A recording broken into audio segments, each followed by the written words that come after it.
You're listening to Inclusive AF with Jackie Clayton and Katie Van Horn. Oh no.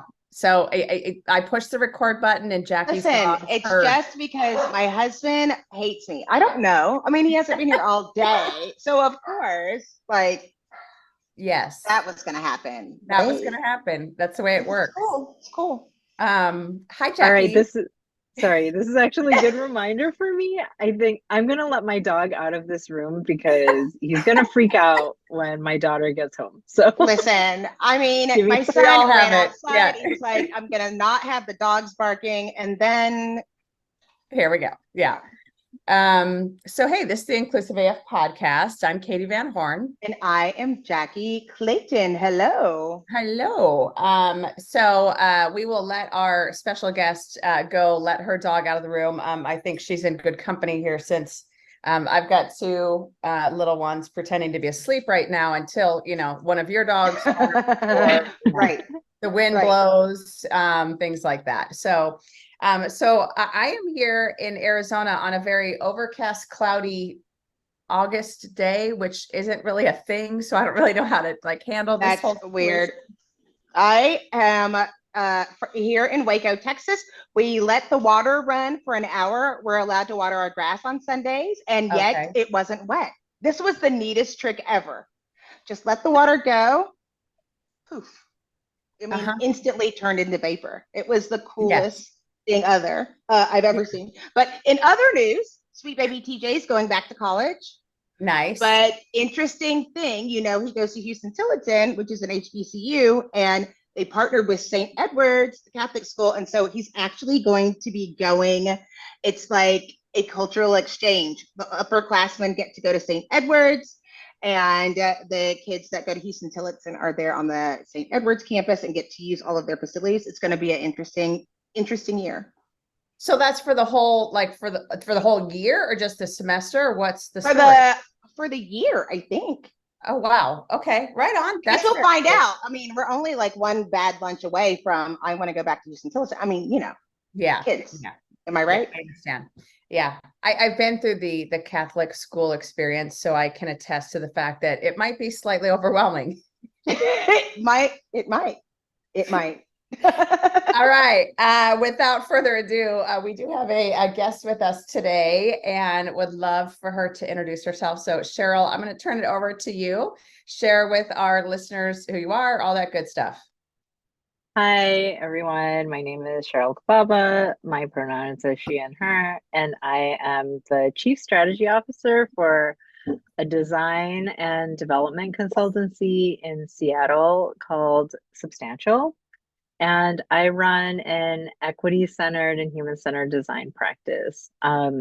I also just recently wrote a book called Closing the Loop: Systems Thinking for Designers. So those are kind of my areas of expertise, and I'm really excited to kind of talk about our work. Awesome. Very cool. Well, congratulations first off on the book. And we'll definitely put a link in our show notes so folks can connect to that. So can you explain for folks that are maybe not aware, what is design thinking? Yeah, so design thinking, I oftentimes describe it in our practice as human-centered design, because it kind of says what it is right there, which is it's a problem-solving process that is focused on those who are going to be using the products or services that you're designing. And it puts those people at the center of the development process. And so part of it is understanding their context, co-designing them, having them participate in the design process.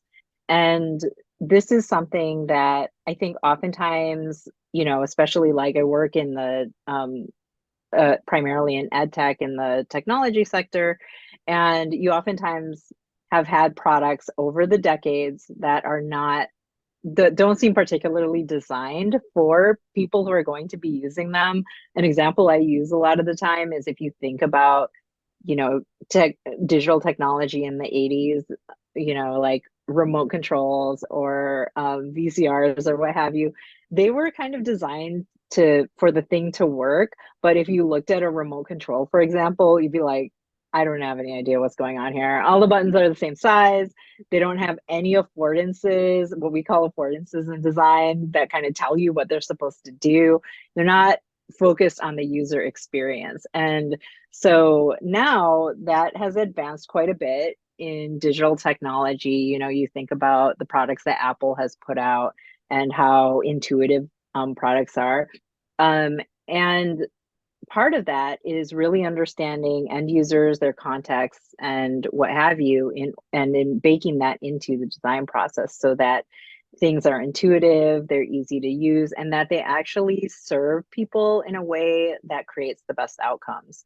And so that's what we're focused on, and that's why I kind of say that our practice at Substantial is focused not on human-centered design, but equity-centered design, because we're really kind of thinking about the broader subsets of people who are not typically served by products and services, and how do we kind of create better outcomes for them.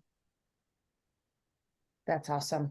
I what I'm relating it to is, the marketing and, sometimes, the sales/finance folks that do a lot of the personas when they're developing whatever product, and how we've now, determined the bias that lies within those personas a lot of times, and that, it doesn't really look at the outliers or different subsets, things along those lines. So I love that you're doing this and thinking about this and pushing folks in this direction, because it's such a critical piece of how we need to think about tools for the future, tools for now and tools for the future. Yeah, absolutely. Yeah, I think one of the things, and I think this is why we've really focused on being an equity-centered design practice, is just kind of thinking about our own privileges and biases and how we can essentially kind of think about like the work we're doing and how that sort of positionality has an impact on what we're doing.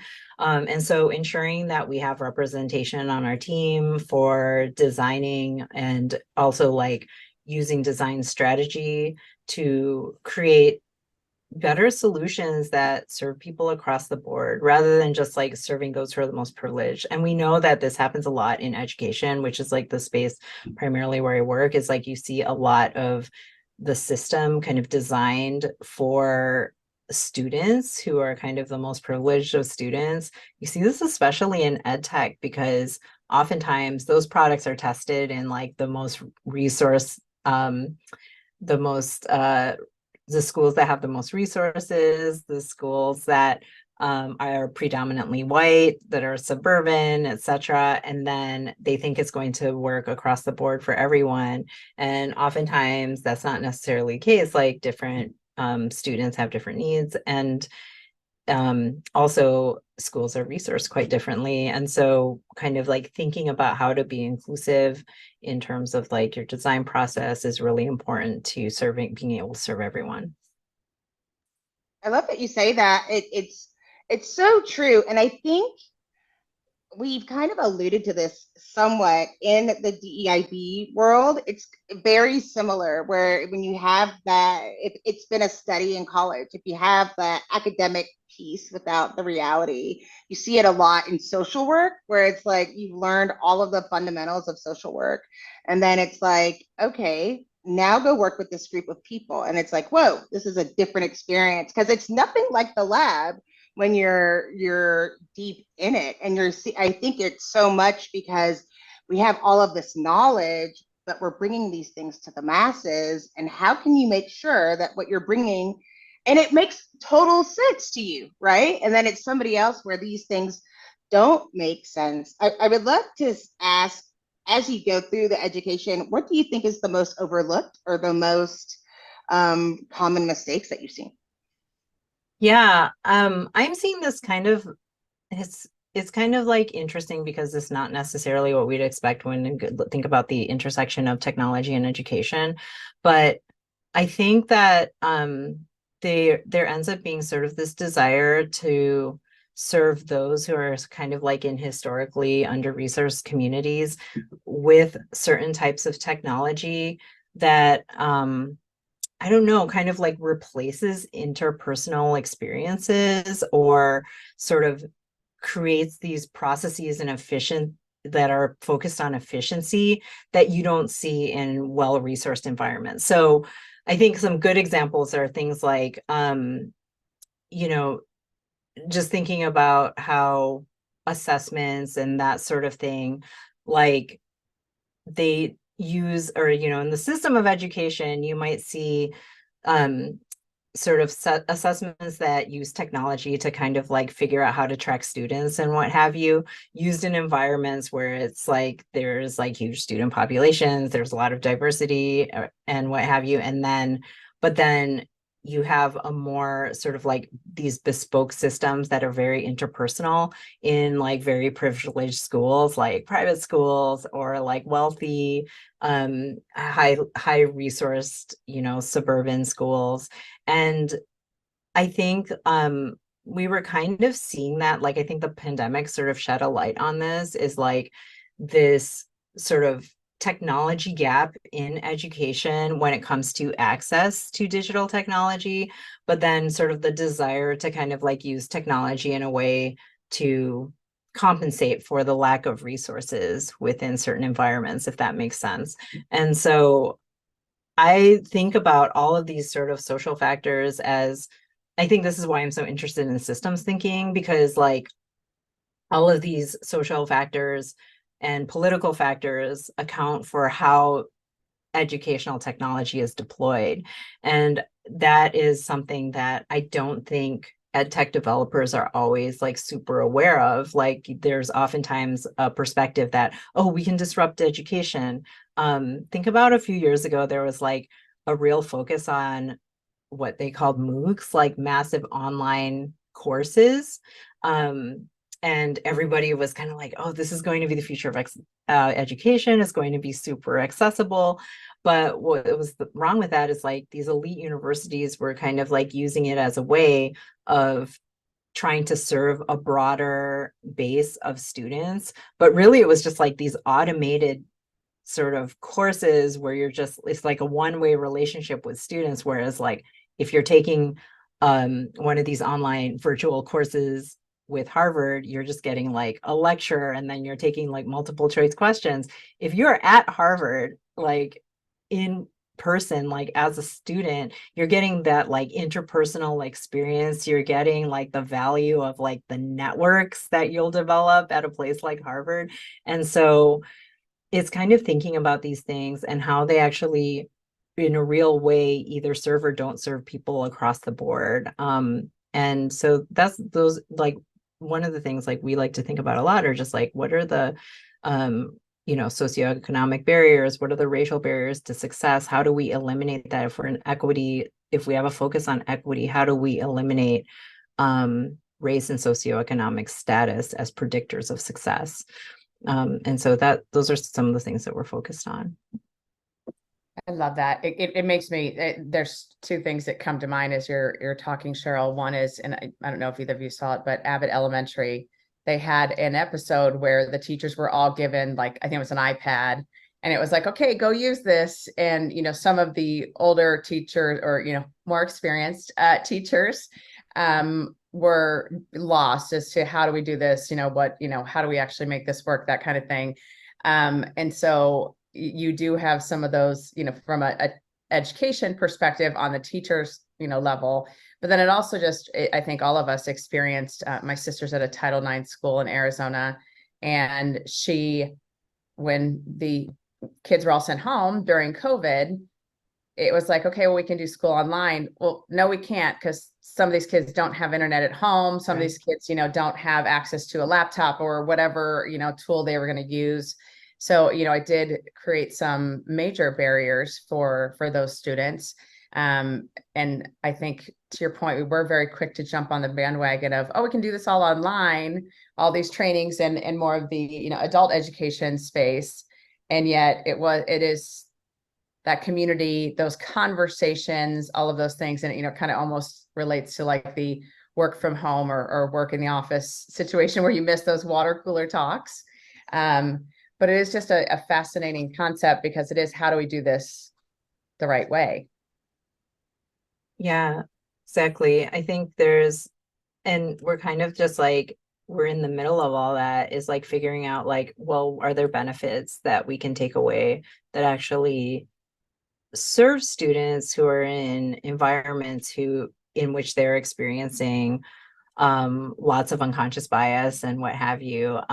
There's actually some subsets of students like that benefited from being able to be online. You look at students who kind of weren't served by the system. There's a lot of anecdotal evidence from Black parents being like, like that my child was being tracked and what have you. And then like when we went online, it felt like there was like more of a chance for them to kind of like be able to be themselves and what have you. And so people have like very unique experiences in education. And I think it's like we're all just kind of like grappling systematically of like, how do you better serve students who have not been served well through the system across the board. And I think that's why like a big aspect of us having like an equity-centered design practice is really kind of thinking about inclusive design at the core of that.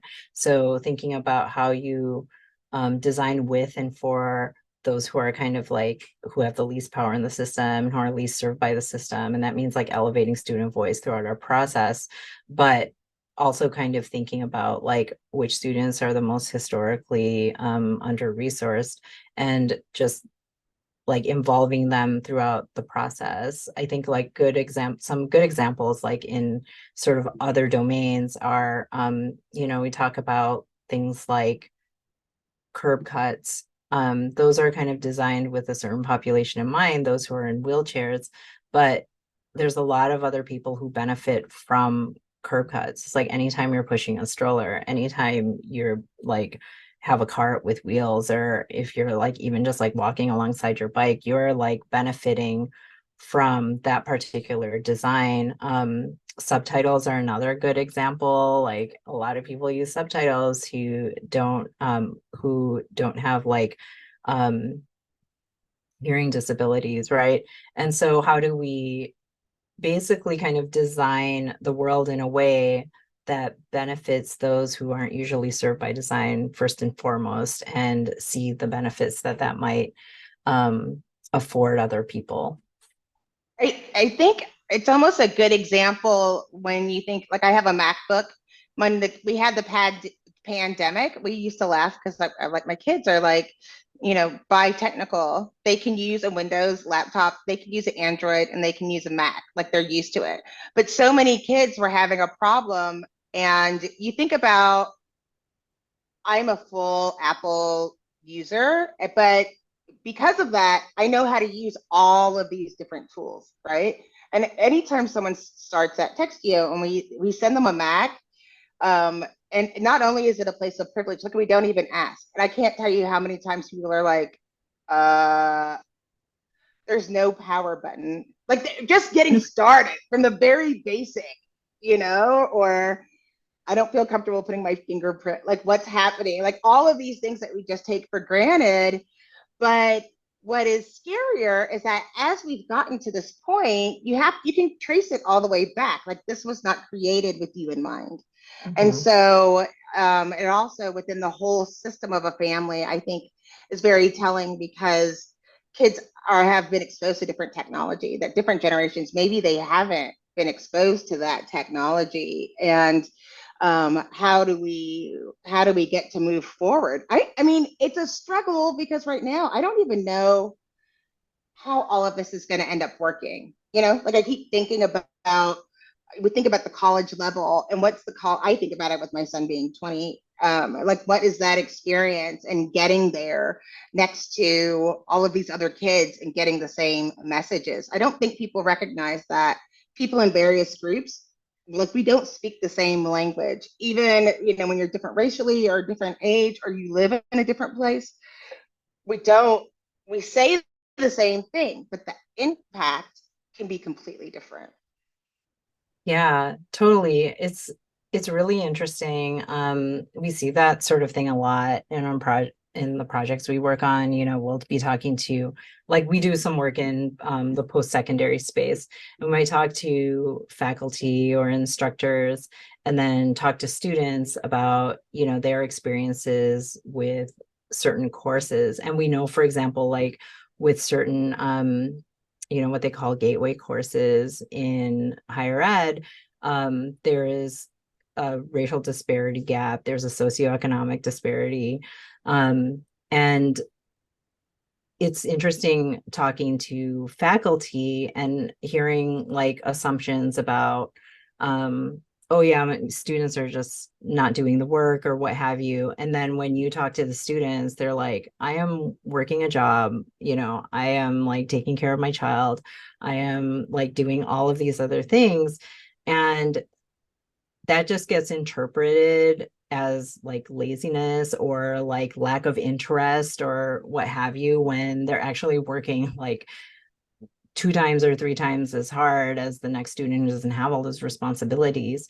And so like providing that context through our work to like institutions, and also kind of like thinking about how can we design these systems, or what sort of pedagogies need to be considered to account for these kinds of experiences that students are having, is just like, it can be really enlightening, especially for administrators and also like technology developers who aren't aware of like those, that's what a lot of student experience is like. So that's really like I think that's why one of the most important aspects of our work is like really like elevating student voice, like letting those who are kind of designing systems and solutions for students know what students are thinking, and involving students within that process, and not just, and trying also not to do it in a super extractive way, like, oh, can we hear about like all your trauma of like dropping out of school or what have you, but involving them like within the, you know, how would you kind of like design this in the ideal sense for yourself, and how can we kind of like give you the tools and like the involvement to be able to do that. And so that's something like we push for ourselves as well. Like honestly, our practice is just like always evolving also, you know, like I feel like we're on our own equity journey as well. So I think that's something like that we always have to acknowledge. It's like, how can we continue to improve in this space, and also center those who typically don't have power in the process. And how do you do that? Because I'm wondering, like, if you're working with students, how do you select the students? Or do you have partnerships with different organizations? Do people opt in? How does that process work? Yeah, we're oftentimes working with institutions and with schools so that we can, I don't know, involve students directly who are one interested in being involved, as well as yeah, trying to be like really clear about our process and setting expectations about what that means. And so it's like knowing what kind of time is going to involve, how much we're going to pay them for their involvement, what, you know, is going to be kind of expected of them. And it's a mix of like research recruiting avenues, like it could be directly through different schools or what have you. We do this also in K-12. And then, or it can be kind of direct recruiting. So oftentimes we have Google Forms out there, and we ask sort of like community organizations that we know of to share them, like the Boys and Girls Club or what have you, to share them with parents and students. And yeah, it's not easy, and it's very like it's kind of a mix of recruiting practices. And what we're most interested in is trying to kind of get a diversity of folks involved, so that it's not just like, oh, let's just like go to the closest school to wherever our client's organization is or what have you. It's like, how do we kind of like make sure that we can have that mix of students who can be involved in this process? That's great. And I think, you know, the pieces that I would love for you to share a little bit about, you know, what are some of the things? So, you know, for our listeners, a lot of them are choosing software, choosing an LMS, or, training, things along those lines. What are the things that they should be looking at themselves as they're either writing a training, if they are, maybe a designer of training, or it could be that they are selecting software, whatever it might be. What are some things that they should be thinking about, looking at, considering? Yeah, I think it's really important to kind of be thinking about it from a systems perspective. So having a mix of stakeholders, especially those who you're expecting will be like the end users or end beneficiaries of whatever it is you're designing, whether it's a training or whether you're kind of selecting software, and having them part of the process of doing so. We talk, for example, with like a lot of teachers, and it's really interesting. Like every school system seems to have like some sort of software systems that the teachers just loathe or just don't want to use, or has just been like foisted upon them. LMSs are a big one, right? They fall into that category really often. And every teacher or instructor has or an educator in general, like when you start asking questions about, have you ever kind of used software that hasn't been part of the system, like the formalized system where you work? And it's like, oh yeah, like I'm getting stuff from like Teachers Pay Teachers. I am like using YouTube and TikTok in my classroom. I'm doing like all of these things that are not actually like really like sanctioned through the school. Like everybody is going rogue, but they're not really going rogue. They're just like doing what makes the most sense to them in terms of getting their work done, as well as what resonates the most with the learners who they're, tasked with like educating. And so it's kind of like, how do you kind of take that information and that knowledge and design better systems for people who are actually meant to be the users, and also who are meant to be the beneficiaries, like students? So many of these decisions about like what software should we be using, what LMS should we be using, is like confined to like the IT or like some administrative body, where their greatest incentive is just thinking about what's the least expensive and what's going to kind of slot in the easiest with like things we're already using, like what will be the least disruptive. And oftentimes that's not like, I also teach at University of Washington, and I will complain all day long about our LMS. But it's kind of funny because whenever I do that, people are like, yeah, the one you use there is like kind of the best one. And I was like, what? It's like, I'm always trying to hack it. And so I think it's like, and that's a good example. Like I came in as an instructor and all of that software is just foisted upon me. And I'm just like, I don't, like, how does this even all work together? And I think it's just like making sure you have that broad set of stakeholders who are going to be using, who you're depending on to kind of like use and benefit from this, and having them as part of the decision-making process. I think that's like what's most important, is like who is not in the room in the decision-making process, and how can you make them more a part of that, so that you're not making decisions that will affect everybody and frustrate everybody and maybe lead to like bad outcomes. I mean, a lot of things I can complain about an LMS, but it's not, there's actually decisions about things in school that, like assessments, what assessments are being used, what assessments are used for, that can have like really dire consequences if you're not involving the right people within that process. And they don't use it. I mean, I think one of the things that drives me crazy is when you talk to people and you say, so what would you wish? And they'll tell you something and you're like, it actually does that. Like, because it depends on who onboarded them, right? Like, this was the most important thing to the person who taught you the product. Or like you were saying, it's not intuitive, like my favorite game, we bought a new house last year. It's our house anniversary. It's been 1 year. And my favorite game is guess which light switch goes with which light, because it's all wrong. Nobody has passed. You will never pass. It doesn't make any sense. I go through this walk every day, and it's like there are people with these products that they just give up. They're like, you know what? Oh, you have under cabinet lighting? Yeah, I just can never find the switch, so I never turn it on. But I wish I had under cabinet lighting. And it's like, you do.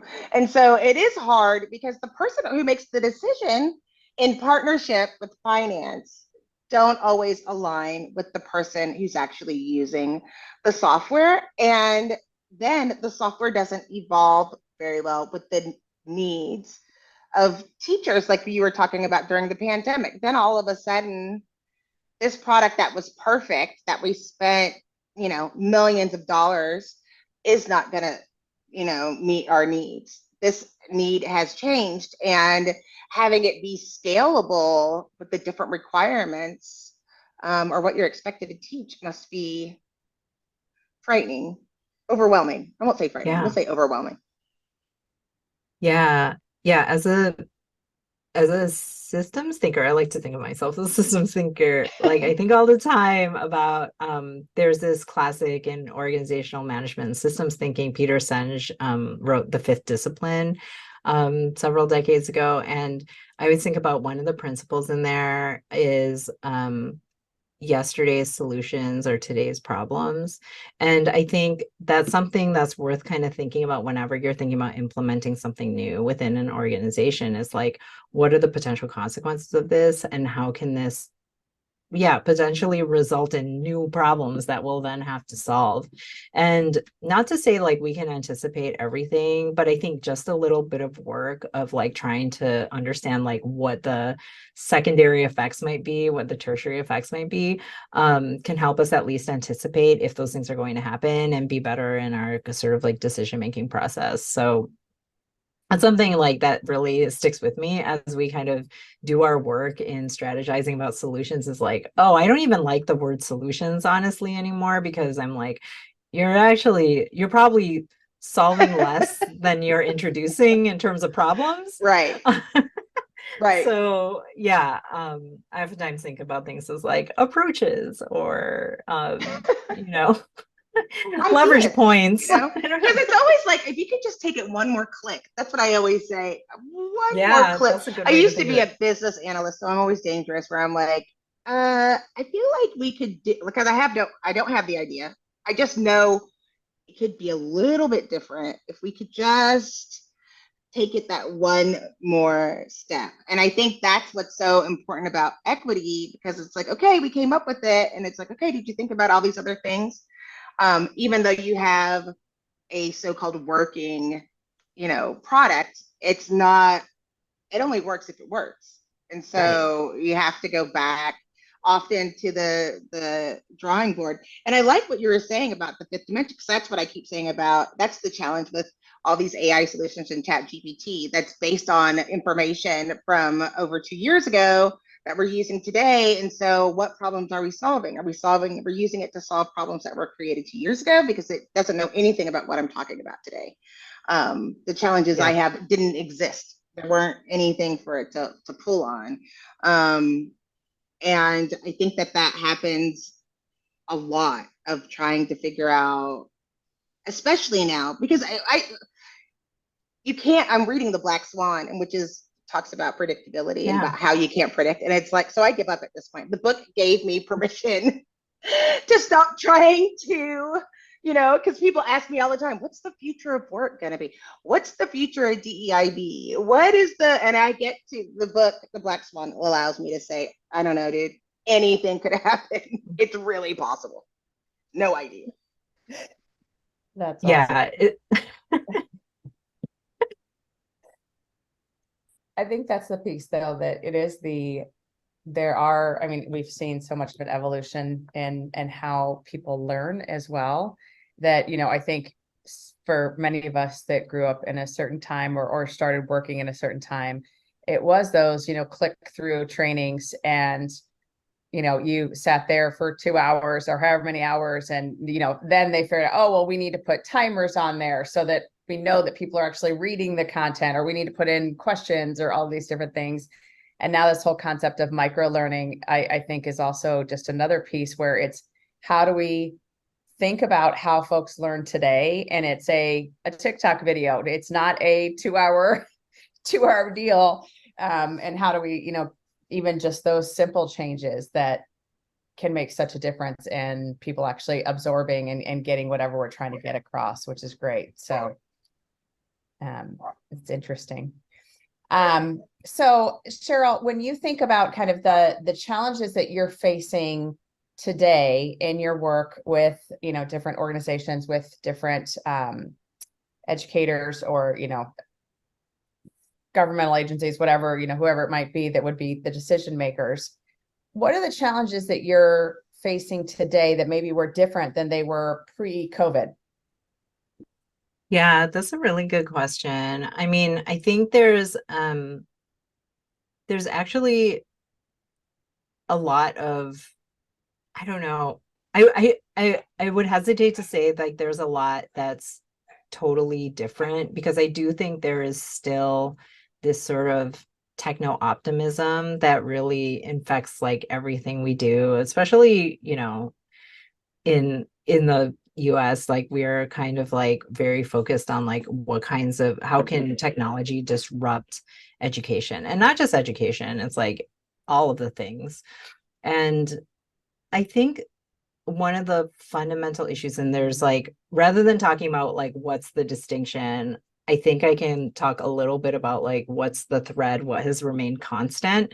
And one of the issues is that I think we can design for just like for everybody, that we can design for people who have vastly different lived experiences, despite who might be on our team. And so one of the things that I really emphasize, not just with designers, but those who are just kind of like working on or building for anybody else who's not themselves, is kind of thinking really explicitly about your positionality and your mindset, because this definitely informs kind of the design process. And one thing about design thinking that a lot of like our practice and other practices currently in design sort of interrogate about design thinking is this idea that you can kind of parachute in and design for basically anyone else just by kind of learning about their context or what have you, throw that solution at them, and it'll like, yeah, it's all done. We can solve that for everybody. I have a friend who works in global health who once told me, yeah, with all of these sort of like global health efforts in all of these different places in the global south, there might be like warehouses full of like solutions that are meant to combat malaria and what have you, because it's people just like parachuting in, kind of designing for other communities, and like those communities are like reject these solutions because they're like, I don't even know what this is you're trying to get me to use or tell me to do. And those efforts fail because they did not have anyone with like lived experiences involved in the process as part of their team, as part of the decision making. And so I think that's continues to be a common issue, is that those who have the resources to problem solve or design things for others think that they have this hubris that allows them to think they can kind of design things for others. I saw this picture the other day of, I think it was from the New York Times, of like all of the AI leaders at the White House. And it was like, it was almost laughable because it was like 7 white men in a row, all around the same age. And I was just like, oh my gosh, these are the people who are like, we're designing the future. And I'm like, you look like the past. I mean, That's honestly. Right. Well, and also I forget how to pronounce, I can never pronounce her last name correctly, but Joy, what is her last name? She did the whole thing about AI, how AI can go from back. MIT. Yes. Yes. Yeah. And I I do not want to butcher her name either. Yeah, but exactly. yes. Like she's brilliant. So like the fact that even like, if I'm assuming she was not there, like that alone, like, okay, Right. You've already lost me on that one. So since she, I think, is probably one of the best. And then the woman that was let go from Google, that was the AI person. And yeah, so yeah. Well, and that's the thing, like data, this is a thing that we have to recognize, especially if we're working with people. Like we want to make data-driven resources, and we want to be able to look at the data, but you don't have to look at the data for everything. Like there are some things that and so that's what scares me about saying like, when you're looking at the various data at the different pieces, or you're doing various surveys, don't let that get in the way of moving forward to be more equitable. And that's what I think, if we're going to be so dependent on these things, people are going to have to make those choices, because the algorithm will just feed it to ourselves. It's like the AI of AI, and then none of us know anything anymore. Like, the reality just washes away. And the robots are taking over. Yes. And the robots have taken over.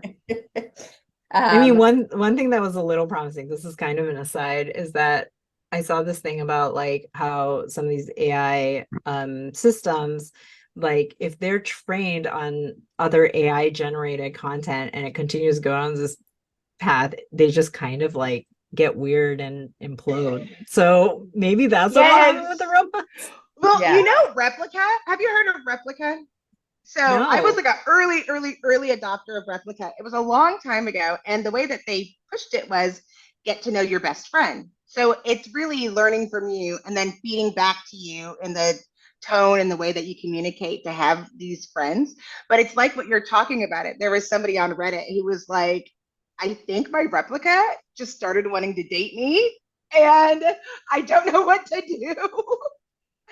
And it was like freaking out, like the robot. It was like so weird when you're looking at it, and everyone was like, oh my God. I stopped using it years ago, but I still troll the Reddit. That's and it was awesome. Like, oh my God. See, it was only a matter of time where these robots would just kind of veer off. And I don't know if they were just listening when other people weren't around, but it learned and was like, this is a problem.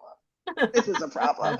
Someone has to be able to turn the button to turn it off. There has to be a human somewhere for sure. So Sheryl, tell us a little bit about the book Closing the Loop. So what was the impetus of writing the book, and what can folks learn from it? Yeah, so as somebody who's deeply versed in design thinking and human-centered design, as I mentioned earlier, there's lots of space to interrogate it as a process and where its shortcomings are. And I essentially wrote the book to kind of think about like, how do you start with something like design thinking, but then add systems thinking to it while sort of disrupting the things that don't work about design thinking. And what that means is really thinking about how things are really interconnected, having a broader holistic view of your problem solving space. So like I said, in education, like sometimes ed tech developers are just kind of thinking about how something might be used in the classroom and aren't thinking about policymakers or just all of the decisions, regulatory decisions, assessment decisions that kind of affect whether their product will be successful or maybe whether it will cause harm or have any unintended consequences. And so systems thinking is an important aspect of that. So just kind of thinking about how all these things are interconnected, how things cause different types of consequences, intended and unintended, and how you need to have like a broader holistic picture of where it is you're designing. And what that means is really broadening your stakeholders, and not just like designers. Oftentimes in design research, they're just talking to, like if you're designing for education, for example, you're talking to teachers and students. Now we still center those so sort of participants within our process, and those are the ones that we're kind of like engaging in participatory design with. But we also broaden it to other people like subject matter experts who are researchers within the space, policymakers, as I mentioned before, people from like government entities, people who are like from the broader like public private sector, philanthropic organizations that work in the space, and engage them kind of like throughout the decision-making process, because this will give you a good picture of like, what are the barriers going to be? What are the challenges going to be? And how do you address those as you go about creating kind of like a theory of change, which is something that, many of those who are in systems thinking do. And so it's combining design thinking and systems thinking together with the idea that we hope this can, engaging in these processes will increase your impact and kind of lead to better outcomes as you're kind of designing for complex things.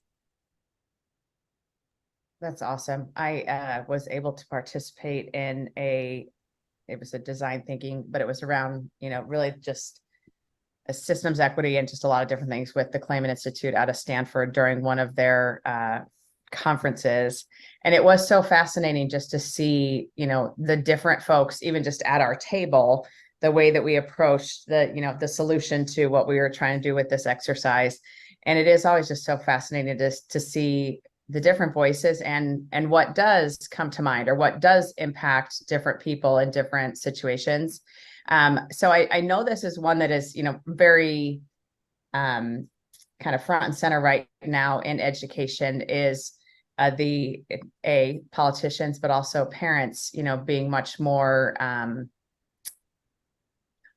What's the word, Katie? I'm What's like, the what word? is that? What's the word? Assertive in how. This is fun. I'm like, what word should I use? Yeah. I was going to say aggressive and checked myself. Let's say assertive. Let's say assertive. That's a great way to put it. So how has that impacted the work that you all do or how you are working with different, entities? Yeah, honestly, it's really interesting kind of like working in a space and working with teams who are focused on creating, I guess, equity-centered, products and services for education, because there's literally, I think for example, like some state representation that we just like can't even talk to. Like they don't even want to hear the term equity. They don't even want to hear social emotional learning, right? And it's just kind of like there's kind of like this highly charged like conversation around like CRT. Like a lot of our work is focused on CRT and creating culturally responsive and sustaining education. And it's not, yeah, it's like it's not productive to be having to I don't know, I guess like frame things in a way that appeases like those kinds of voices. And so I don't actually know like how best to navigate that except to continue doing what we're doing and sort of develop like encourage our clients to kind of develop the evidence that many of the things that they are funding as well as developing actually works and creates like the change and impact that they're seeking. And yeah, it's really a shame because I think there's lots of student populations who would kind of benefit from that approach, but might be like based in, political environments where that's like that sort of approach is under attack. Um, yeah, I don't really know. I don't know. It's just something like we have been navigating. We've sometimes been told to like change the language in our proposals or in our outputs. And we don't really do that because it's like how I don't understand how like changing the language changes like the purpose. And so that is something that yeah, we're glad to be working with partners who can kind of like maybe help navigate those spaces a little bit better than we're equipped to do. But yeah, it's really kind of like a shame just kind of like thinking about how this is sort of the environment in which we're having to operate in a lot of places. It is a shame because we're not preparing people for the future Yeah. of being ready for the future and what does that entail and what does that mean. And it is going to be interesting as, like you're saying, if it's politicized and it's different per state. So it's not a set curriculum anymore on how these things get addressed. And it's people do have to draw a line in the sand of saying, we're not gonna work with you if you're not gonna work with us. Like this is still the core. I could take the word out. We're still doing this work. This is what's behind it. I mean, they can Google us. They're not gonna. We could take it out of your contract, but you know, if that's all it. In a lot of instances, that is all it is, because they'll be the first people to say that's not fair. And it was like we were actually trying to be fair, actually, but Right. you know, that Yeah. didn't happen. Yeah.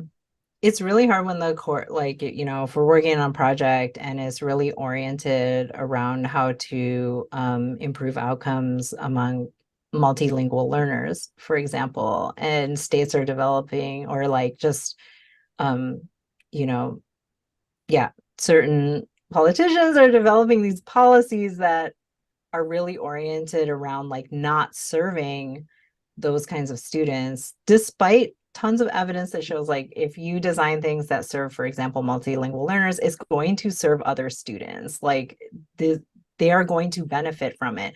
And so in a way, it's kind of like I forget the name of the writer who wrote The Sum of Us, but it's like pouring concrete into the pool because you just like don't want certain people to benefit. So it's like nobody gets to benefit.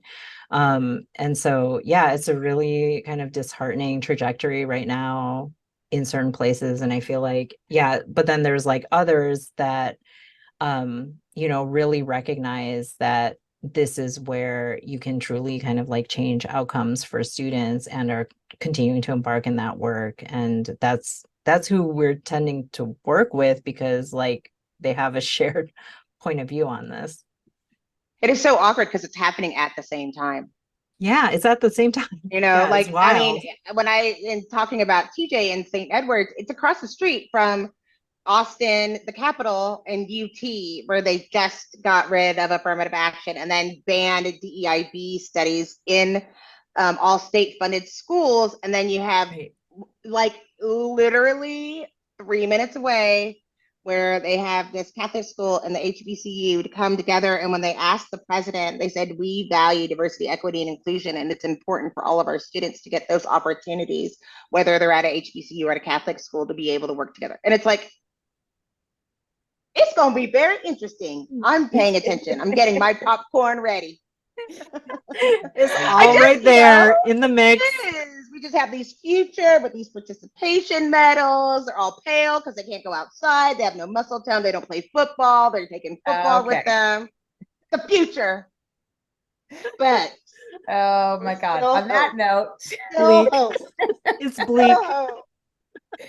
So Sheryl, what is one thing or one or two things that you would want our listeners to have heard in this episode or call to action, anything along those lines?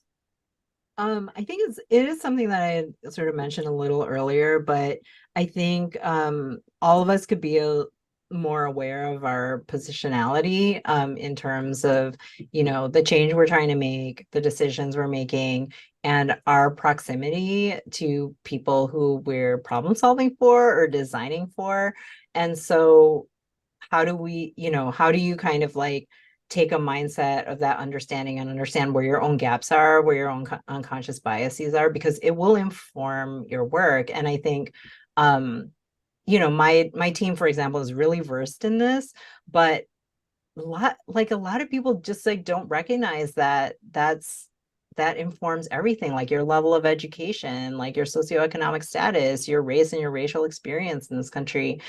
And by being sort of like really transparent and explicit about that, I think it helps you kind of do better work as a designer and kind of like think about actually be really conscious of like where your privileges are and where your gaps of knowledge and experience are. And so that's kind of like the starting point of any work that we do, is kind of thinking about that on the individual level and figuring out like, how does this inform my work? And, that's like really core to being able to do this work well. Mm-hmm. Jackie, what you got? When I think about it, it's really based on the whole conversation. Got me thinking about, if you want the products that you're building to be sustainable and scalable, this is something that you're going to have to do sooner than later. So you just are going to have to look at the design of keeping people in mind. And despite what we're seeing now, on one side that you might hear of, there are people that are still looking to make sure that this is built with me in mind and will make their decisions and their votes with their dollars. And so it's important to put those things ahead so that you're in the right space as these grow and develop. I honestly feel like that's the way that the world is going. So I think it's important to look at your design, and it's never too late. If you haven't done it already, it's never too late to start looking at the different types of design and fixing the gaps. And the world will be glad you did. Was that like Awesome. 25 things, Katie? That was Totally about agree. 20. I think it was about 20, but it's totally fine. As per usual, totally fine, Yeah. Jackie. As many as you'd like. All right. And I think the other piece that I'll just add on to, kind of complement what the two of you said is also the comment that you made about the hubris to think that you know the answer, like being very, very cautious of that, being very, very thoughtful about the fact that you don't have none of us have all the answers, and that's okay. And so if you're going into this work, doing everything you can to hear as many voices as possible, bring as many voices to the table.